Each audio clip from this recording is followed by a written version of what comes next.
Ya, Ibu, saya Wilson Lalengke dari Persatuan Pewarta Warga Indonesia. Saya ingin mendapatkan informasi dari Ibu terkait dengan persoalan yang Ibu sampaikan kepada teman-teman PPWI. Silakan. Terima kasih untuk waktu dan kesempatannya Pak Wilson. Saya mewakili rekan-rekan korban yang lain mengucapkan terima kasih bahwasanya Bapak berkenan meluangkan waktu untuk mendengarkan keluh kesah kami. Jadi saya nama Sri Hartini Bapak, saya dari Madiun. Saya mewakili kuasa daripada suami saya. Jadi yang menjadi korban itu sebenarnya Pak Derajat, itu suami saya. Akan tetapi karena pada saat kasus itu bergulir, beliau drop dan sakit keluar masuk UGD, beliau memberikan kuasa kepada saya untuk mengurus permasalahan ini. Jadi pada awalnya itu kami tergabung koperasi itu sudah NMSI tahun 2020. Pada waktu itu kami tidak mengetahui bahwasannya ada koperasi sebelumnya yang bernama NMS, di mana ketuanya itu pada akhirnya tahun 2023 sudah menjadi tersangka. Pada saat kami bergabung, itu kami sempat menikmati 2 kali panen. Lalu kemudian pada awal 2021, ketuanya ini kabur pada Februari 2021. Nah, sejak saat itu, koperasi nonaktif operasional dan gagal bayar kepada kami semua. Pada saat gagal bayar itulah kami antar korban ini saling bertemu sehingga membuat grup WhatsApp korban. Namun demikian karena sebelumnya kita tidak saling mengenal, kita sudah bikin LP masing-masing tuh Pak. Jadi ada yang bikin LP di kayak saya di Polres Madiun, ada beberapa yang bikin LP di Polres Kediri, ada juga yang bikin LP di Polda Jatim. Bahkan tahun 2022 ada satu LP kelompok korban itu sudah di Bareskrim Polri. Namun demikian, kasus kami ini sampai 2023 awal ya Pak, hanya pada penetapan DPO Ketua NMSI yang kabur. Padahal ada yang namanya Koperasi NMS, yang itu adalah founder koperasi yang merubah susunan pengurus, termasuk juga akte pendirian, menjadi NMSI skala nasional sehingga korban itu semakin banyak yang tergabung di koperasi, namun belum ada pengusutan. Nah, pada saat berjalannya waktu kami bertemu dengan korban lain nih Pak, di namanya PT MBM. Jadi PT MBM ini sama juga seperti kami, kemitraan budidaya kelanceng, namun dia badan hukumnya PT. Kalau kami kan badan hukumnya koperasi. Kami sepakat bertemu untuk hearing di DPR RI Komisi 3 pada bulan April tanggal 11 2023. Maka dengan kesepakatan untuk sama-sama menyuarakan kasus kami ke DPR RI Komisi 3, berangkatlah kami perwakilan dari korban kelanceng koperasi NMS ini bersama dengan korban kelanceng PT MBM untuk hearing dengan DPR RI Komisi 3. Pada waktu itu masih ada almarhum Pak Desmond. Pada waktu itu semua anggota dewan yang mengaspirasi kasus kami menyatakan bahwa akan menyampaikan kasus kepada Kapolri. Kenapa kami sampai ke DPR atau ke Senayan? Karena begini Pak, LP kami itu sudah bertahun-tahun stagnan. Terus kemudian yang kedua, kami juga sudah pernah menyurati Kompolnas, kami sudah meminta bantuan ke Wakil MPR, kami juga sudah demo ke Polres Kediri karena di sanalah cikal bakal koperasi itu didirikan dan yang mengatur keuangan semua cabang 11 cabang kantor di seluruh Indonesia itu kan di Kediri. Itu 2 kali proses demo pun juga untuk menemui Kapolresnya saja butuh effort yang luar biasa. Kita sampai harus menyetop jalan agar dapat atensi, agar diperhatikan, agar ditemui. Jadi kita merasa dengan menyuarakan kasus kita ke DPR RI akan ada perkembangan yang lebih bagus. Namun demikian, pada saat hari yang ditentukan, kami tanggal 12 April 2023 itu hanya di say hello oleh Pak Desmond bahwasanya telah datang perkumpulan peternak lebah Nusantara di gedung Senayan. Tapi sedikit pun kasus kami itu tidak disinggung oleh Pak Desmond. Sehingga saya dan 2 orang teman ini gelisah kan Pak. Kami untuk masuk ke Senayan itu aja oleh ketua daripada PPLKNI diminta sejumlah dana untuk bisa masuk ke Senayan. Belum termasuk tiket pesawat kami untuk ke sana. Kalau cuma di say hello kan percuma Pak. Maka itulah akhirnya secara spontanitas saya interupsi kepada Pak Kapolri yang pada waktu itu memang saya ditenangkan untuk dijanji ditemui oleh Pak Kapolri pada 13 April. Namun demikian pada 13 April 2023 yang menemui kami adalah Pak Jenderal Agus yang waktu itu menjabat Kabareskrim, ditemani oleh Pak Irwasum dan beberapa jajaran beliau. Beliau meminta kami menceritakan semua kronologi kasus kami dan berjanji akan menuntaskan. Namun demikian, setelah penetapan tersangka pada 23 Oktober 2023 sampai detik ini, Juli 2024, 2 tersangka dan 1 DPO itu belum ditahan. Dan ketika kami cross-check ke Kejaksaan Tinggi Surabaya, ada 1 pasal penting yakni TPPU yang informasinya itu di-split. Nah ini kan kita butuh kejelasan Pak. Dengan tidak di-splitnya itu saja, kami ini sudah susah payah mencari keadilan. Karena intinya kami ingin korban-korban ini mendapatkan keadilan yang maksimal. Jadi itu Bapak, saya terima kasih mewakili teman-teman semua. Saya diberikan waktu, mudah-mudahan dengan pertemuan kita di hari baik ini ada membawa berkah positif untuk kasus kami dan korban-korban. Terima kasih Bapak. Ibu, untuk kelompok Ibu ada berapa orang? Jadi begini Pak, kalau untuk korban berdasarkan hasil di PKPU Pengadilan Negeri Surabaya tahun 2021 itu ada sekitar 600-an orang korban dengan total kerugian 400-an miliar. Namun demikian, karena kami tidak mengenal semuanya secara keseluruhan, yang tergabung di dalam paguyuban itu sekitar 200-an orang. Ya karena kan 11 cabang ya Pak, di seluruh Indonesia kita nggak mengenal satu persatu keseluruhannya. Sehingga yang di paguyuban saja itu hanya sekitar 200-an orang. Namun demikian, dari ke-12an orang itu, mayoritas ya kita sudah tahu sendiri kondisinya. Karena sebab sebelum proses ini berjalan kan sebelumnya kita sudah melakukan banyak upaya. Sejauh ini kerugian yang diderita setahu Ibu berapa itu? Untuk yang di paguyuban ya Pak ya?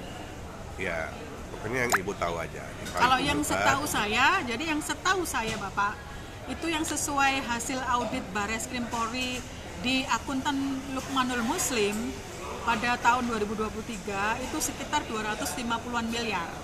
Namun demikian, rincian siapa yang masuk sama akuntan publik itu di ACC berapa kerugiannya, itu detail rinciannya kami belum pernah diinformasikan oleh pihak Bareskrim. Hanya global totalnya saja, 250 miliar. Itu yang dari kelompok Ibu ya? Yang iya, betul.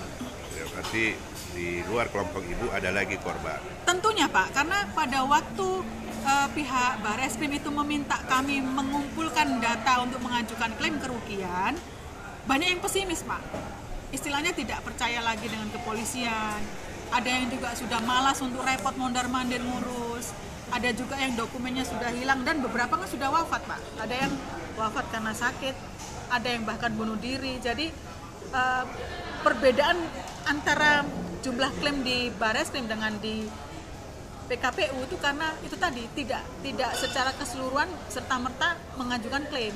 Karena selisih rentang waktu itu kan banyak yang udah pesimis dan kehilangan dokumen dan sebagainya Pak. Dari mungkin ada aset yang ya Ibu ketahui yang dimiliki oleh si tersangka ini, mungkin ada informasi? Jadi begini Pak, kalau untuk detail aset, karena kita tidak pernah merinci dokumentasi daripada kepemilikan aset, tentu kita kan tidak tahu. Karena tracking aset juga bukan ada di wilayah korban. Namun demikian, ketika melihat founder koperasi ini memamerkan kekayaannya di media sosial seperti YouTube, Instagram, itu dulu dia pakai nama Crazy Rich Kediri, Crazy Rich Kampung. Label Crazy Rich itu pastinya kan kekayaannya tidak ecek-ecek Pak. Dan waktu itu dia sering pamer bahwa mobil supercar, kemudian dia pamer rumahnya yang mewah, dia juga punya showroom mobil yang isinya juga mobil-mobil mewah, kemudian dia juga punya kafe, dia juga punya properti. Patut diduga Pak, itu semua adalah aset yang didapat dari kejahatan menipu kami semua. Mungkin Ibu bisa gambarkan para korban ini dari kalangan apa aja? Kalau korban itu beragam ya Pak. Jadi begini, kita banyak tertarik di koperasi itu awal muasalnya adalah karena satu, koperasi itu sudah terdaftar skala nasional di Kemenkumham. Yang kedua, adanya promosi koperasi yang di Polres-Polres jajaran Polda Jatim, sehingga kita merasa yakin untuk gabung koperasi. Kalau kalangannya beragam Pak, ada yang dari kepolisian sendiri juga ada, dari pihak pendidik seperti guru dan pensiunan guru juga banyak, kemudian dari kalangan petani juga banyak, karena basic daripada pendirian dan pengembangan koperasi ini kan di daerah Kediri dan Madiun Bapak, bukan di kota metropolitan, sehingga korban itu beragam, terutama menengah ke bawah banyak. Artinya pada saat masuk koperasi para korban menyetor uang gitu Bu? Betul. Berapa Jadi nilainya? kalau untuk penyetoran uang itu tergantung kemampuan masing-masing, karena di koperasi tidak ada batasan atau istilahnya minimum order tidak ada. Untuk tergabung koperasi itu mendaftar sebagai anggota 250.000. Sedangkan untuk investasi budidaya kelancengnya itu beragam Pak, tergantung kemampuan. Jadi mau beli 1 kotak lebah, 2 kotak lebah, 3 kotak lebah itu dilayani. Namun rata-rata yang sudah pernah panen itu cenderung menambah lagi modalnya, berharap akan dapat panen lebih besar. Tapi ternyata ketika modal ini ditambah, koperasinya dieksekusi, kabur ketuanya. Pendaftaran 250.000. Betul. Kemudian katakanlah satu paket Ya. anak lebah itu berapa Bu? Kalau yang kotak besar 1 juta Pak. 1 juta. Ya, kalau yang kotak sedang 500.000. Izin Bu, dari suami Ibu berapa kotak Ibu? 475 kotak. Oke. Dalam satu kotak itu ada nggak mungkin berapa ekor atau berapa? Kalau lebahnya itu kita tidak bisa menghitung Pak. Tidak bisa hitung. Ya, karena disegel 1. Yang kedua, itu kan ada kotak lubangnya, itu ada lubang untuk lebah keluar masuk. Oh, berarti dilihat itu lebahnya. Terlihat, cuma Ya. untuk dihitungnya kan tidak mungkin Oke, bisa. baik. Ya. Dari satu kotak itu janjinya berapa lama dan berapa duit gitu? Kalau untuk MOU itu semua sama Pak, 3 bulan. Masa panen itu 3 bulan sejak disetorkan. Adapun untuk yang 1 juta itu dapatnya 1.260.000 per 1 bulan. Kalau yang kotak 500.000 dapatnya 130.000 per 3 bulan. Jadi panennya itu per 3 bulan semua. Tergantung kotaknya yang 500.000 apa yang 1 juta. Intinya dalam 3 bulan itu kurang lebih 23% lah Pak, dalam 3 bulan. Itu peternakannya ada di situ katanya. Jadi gini, ada 2 sistem Pak. Peternakan itu ada 2 sistem. Satu, kita sistem titip ke koperasi. Kalau kita sistem titip ke koperasi itu kita hanya dapat MOU, kotak kelancengnya dipelihara oleh gudangnya koperasi. Tapi kalau misalnya petani itu punya lahan, kita dibebaskan untuk membudidaya di rumah dengan buku panduan dari koperasi. Memang ada yang membudidaya di rumah Saya sendiri budidaya di rumah. dan itu berhasil atau gimana? Jadi gini Pak, sistemnya itu berhasil atau tidak itu bukan seperti itu. Sistemnya itu per 3 bulan, kotak itu diambil lagi oleh koperasi, kita dibayar profitnya, begitu. Oh, jadi kita nggak tahu bahwa itu... Nggak tahu, karena kalau segel itu terbuka, itu dianggap gugur, nggak dibeli koperasi lagi. Pada saat Ibu pelihara di rumah ada memang lebahnya keluar masuk? Ada lebah keluar masuk, cuma akhir-akhir menjelang mau ketuanya kabur, itu sering kita buka itu segelnya nggak ada lebah keluar.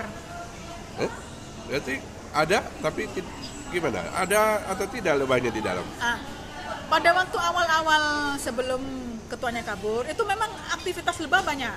Tapi 2-3 bulan menjelang mau kabur, itu ketika lubang itu dibuka, lubang untuk keluar masuk lebah itu tanpa merusak segel, itu lebahnya nggak ada. Setiap kita komplain kenapa seperti ini, ya nggak apa-apa, pokoknya kalau ada komplain kembalikan aja ke kantor, cuma seperti itu. Tapi ketika diberikan retur kembali, kondisinya sama. Itu sempat berapa lama itu Ibu pelihara itu kotak lebah itu? Ada sebulan, 2 bulan, 3 bulan? Kan saya sudah pernah 2 kali panen, berarti 6 bulan, Pak. 6 bulan. Iya. Pada saat Ibu kembalikan kotak yang sudah panen itu, Iya. Ibu tidak tahu Bu ya hasil? Tidak tahu karena disegel dan itu adalah kewenangan koperasi. Kotaknya ada berapa lebih ukuran besar kotak itu gimana? Kira-kira berapa kali berapa? Kalau untuk yang 1 meter kali 1 meter? nggak ada, Pak. Kalau yang 1 juta itu antara panjang kali lebar kali tingginya sekitar 25 cm kali 20 cm kalikan 35 cm lah. Terbuat dari kecil. apa? Kayu atau kotak bambu. Bambu. Dalamnya bambu, luarnya itu kayu apa ya? Saya kurang paham. Pokoknya kayu, Pak. Tapi disegel ya? Disegel. Jadi kayak ada stiker koperasi. Tapi tidak digembok. Digembok? Tidak, stiker itu kan ada stikernya koperasi. Ketika stiker itu rusak, koperasi nggak mau bayar. Iya, iya. Oke. Ada lagi selain Ibu yang pelihara di rumah? Banyak, Pak. Banyak. Dan mereka punya pengalaman yang sama? Mereka punya pengalaman yang sama. Oke. Setelah tahu itu bahwa ya berapa lama Ibu tahu bahwa ini cuma modus-modus yang Jadi awalnya itu kan kita nggak paham, Pak. Iya. Karena kan di dalam koperasi itu juga ada produk yang dijual. Berupa madu, berupa kosmetik, berupa suplemen. Yang diklaim oleh koperasi itu adalah produksi dari hasil kita para mitra. Namun setelah kejadian kasus ini terjadi, ternyata itu hanya maklon. Gitu, Pak. berapa lama itu? 6 bulan atau 1 tahun atau 2 tahun? Maksudnya apanya, Pak? Ibu sadar bahwa itu hanya permainan. Setelah kasus terjadi, Pak. Iya, dari awal Ibu masuk sampai kasus terjadi itu berapa lama, Bu? Saya mencari informasi itu sekitar 4-5 bulan. Oke, jadi kurang lebih 6 bulan Ibu masuk keanggotaan dan sudah tahu bahwa itu adalah penipuan dan Belum tahu, jadi saya itu mencari tahunya setelah ada kasus ini. Kan setelah ada kasus ini ada supplier. Nah, saya nanya-nanya ke supplier, ini sebenarnya sistemnya bagaimana? Kan sebelum ada kasus kan kita nggak bisa komunikasi sama supplier, Pak. Karena supplier ini juga jadi korban. Jadi korban kenapa? Dia udah setor bibit ke koperasi, nggak dibayar. Kabur. Jadi yang jadi korban itu bukan hanya mitra saja. Berarti yang mempersoalkan awal itu supplier. Bukan. Yang mempersoalkan awal itu mitra. Akhirnya supplier baru cerita bahwa dia juga korban karena setor bibit. Kan sistemnya setor dulu baru bayar. Ketika terakhir-terakhir itu minta disetor banyak, tapi belum dibayar gitu, Pak. Berarti kasus muncul karena apa? Karena dia lari? Iya, karena dia lari. Oke, itu kapan itu larinya itu? Februari 2021. Februari 2021. Baik. Sampai sekarang Ibu masih Sampai memperjuangkan sekarang, Ibu ya bersama kawan-kawan. Ya. Harapan terakhir. Jadi harapan kami ini sebenarnya simpel, Bapak. Bahwasanya harus ada efek jera supaya tidak terjadi kembali di kemudian hari.